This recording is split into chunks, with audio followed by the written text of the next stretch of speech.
pay for the public investments their businesses will benefit from as well.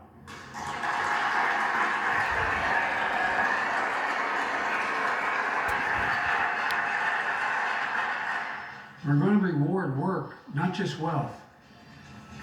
We take the top tax bracket for the wealthiest 1% of Americans, those making over $400,000 or more, back up to where it was when George W. Bush was president, when he started, 39.6%.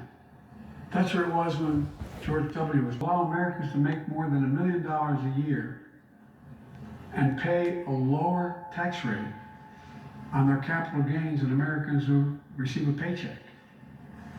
We're only going to affect 0.3% of all Americans by that action, 0.3%. And the IRS is going to crack down on millionaires and billionaires who cheat on their taxes.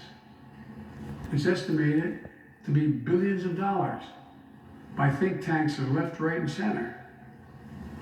I'm not looking to punish anybody, but I will not add a tax burden, additional tax burden to the middle class in this country.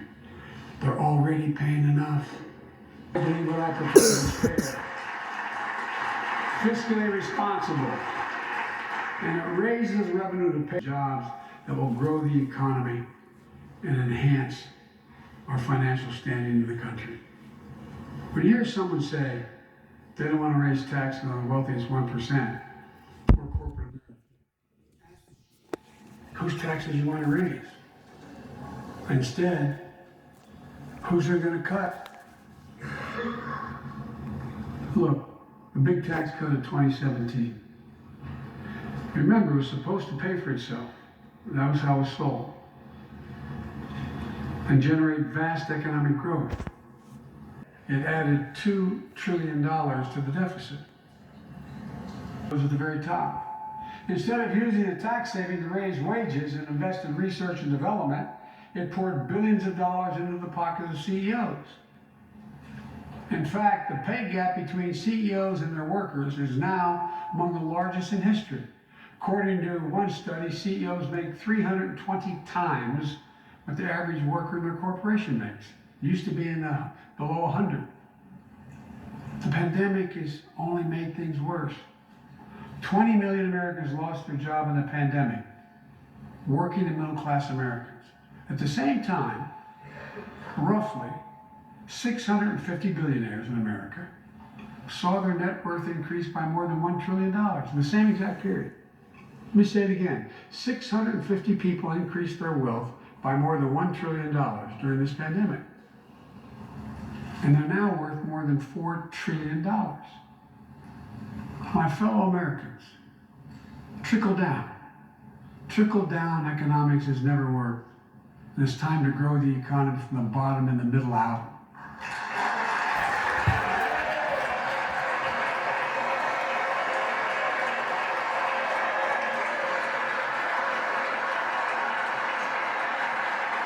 You know, there's a broad consensus of economists, left, right, and center, and they agree what I'm proposing will help create millions of jobs and generate historic economic. I've often said our greatest strength is the power of our example, not just the example of our power. In my conversations with world leaders, and I've spoken over 38, 40 of them now, I've made it known that America's back. You know what they say? The comment I hear most of all from them is they say, we see America's back, but for how long? But for how long? My fellow Americans, we have to show not just that we're back, but we're back to stay. Go alone. We're going to do it by leading with our allies. No one nation can deal with all the crises of our time, from terrorism and nuclear proliferation, mass migration, cybersecurity, climate change, as well as experiencing what we're experiencing now with pandemics. There's no wall high enough to keep any virus out. And our own vaccine supply, as it grows to meet our needs, and we're meeting them, will become an arsenal for vaccines for other countries just as America is an arsenal for democracy for the world, and in consequence influence the world. But every American will have access, before that occurs, every American will have access to be fully covered by COVID-19 from the vaccines we have. Look, the climate crisis is not our fight alone, it's a global fight. The United States accounts, as all of you know, less than 15% of carbon emissions. The rest of the world accounts for 85%. We can create millions of job growth and opportunity to raise the standard of living almost everyone around the world. If you watched any of it, you were all busy. I'm sure you didn't have much time. That's what virtually every nation said, even the ones that aren't doing their fair share. The investments I proposed tonight also advance a foreign policy, in my view, that benefits the middle class. That means making sure every nation plays by the same rules in the global economy, including China. In my discussion with President Xi, I told him, we welcome the competition. We're not looking for conflict. But I made absolutely clear that we will defend America's interest across the board.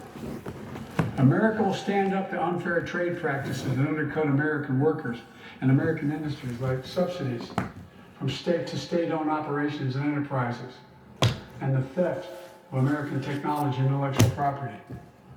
I also told President Xi we'll maintain a strong military commitments, our commitment to human rights and fundamental freedoms, and to our alliances. And I pointed out to him, no responsible American president could remain silent when is an idea, the most unique idea in history. We are created, all of us, equal. It's who we are. And we cannot walk away from that principle and in fact say we're dealing with the American idea.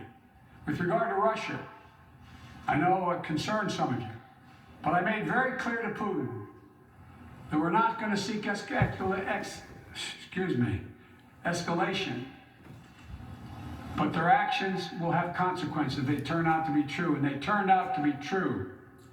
So I responded directly and proportionally to Russia's interference in our elections and the cyber attacks on our government and our business. They did both of these things, and I told them we would respond, and we have. But we can also cooperate when it's our mutual interest. We did it when we extended the New START Treaty on nuclear arms, and we're working to do it on climate change. But he understands we will respond. On Iran and North Korea, nuclear programs that present serious threats to American security and the security of the world. We're going to be working closely with our allies to address the threats posed by both of these countries through diplomacy as well as stern deterrence. And American leadership means ending the forever war in Afghanistan.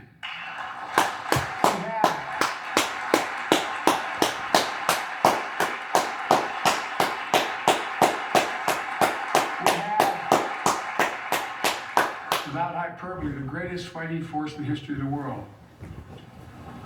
I'm the first president in 40 years and knows what it means to have a multi-generational undertakings of nation building. We went to Afghanistan to get the terrorists who attacked us on 9/11. And we said we would follow Osama bin Laden to the gates of hell to do it. If you've been in the upper Konar Valley,